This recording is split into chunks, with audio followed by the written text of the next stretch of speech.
ವೀಕ್ಷಕರೇ, ನಮ್ಮ ಚಳ್ಳಕೆರೆ ಟಿವಿಗೆ ಸ್ವಾಗತ. ಇಂದಿನ ಪ್ರಮುಖ ಸುದ್ದಿ. ವೇದಾವತಿ ನದಿಯಲ್ಲಿ ತೆಪ್ಪ ಮುಗಚಿ ಅಪಘಾತ, ಒಬ್ಬ ಬಾಲಕ ನಾಪತ್ತೆ. ಚಳ್ಳಕೆರೆ ತಾಲೂಕಿನ ವೇದಾವತಿ ನದಿಯಲ್ಲಿ ಮೀನು ಹಿಡಿಯಲು ತೆರಳಿದ್ದ 3 ಸಹೋದರರ ತೆಪ್ಪ ಮುಗುಚಿ ಪರಿಣಾಮ ಇಬ್ಬರು ಪರಾರಿಯಾಗಿದ್ದು, ಒಬ್ಬ ಬಾಲಕ ನೀರಿನಲ್ಲಿ ನಾಪತ್ತೆಯಾಗಿರುವ ದುರ್ಘಟನೆ ಮಂಗಳವಾರ ನಡೆದಿದೆ.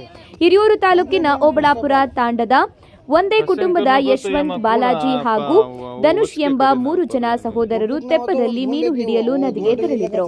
ಈ ವೇಳೆ ತೆಪ್ಪ ಏಕಾಏಕಿ ಮುಗುಚಿ ಅಪಘಾತ ಸಂಭವಿಸಿದೆ.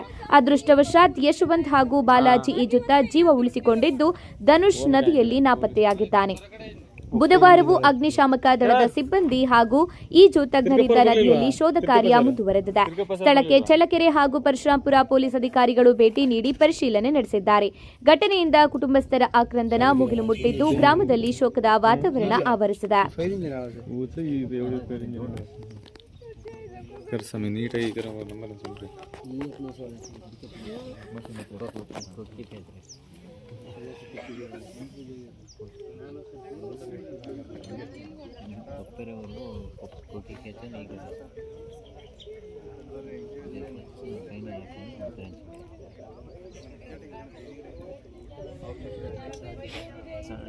पानी से 100 मीटर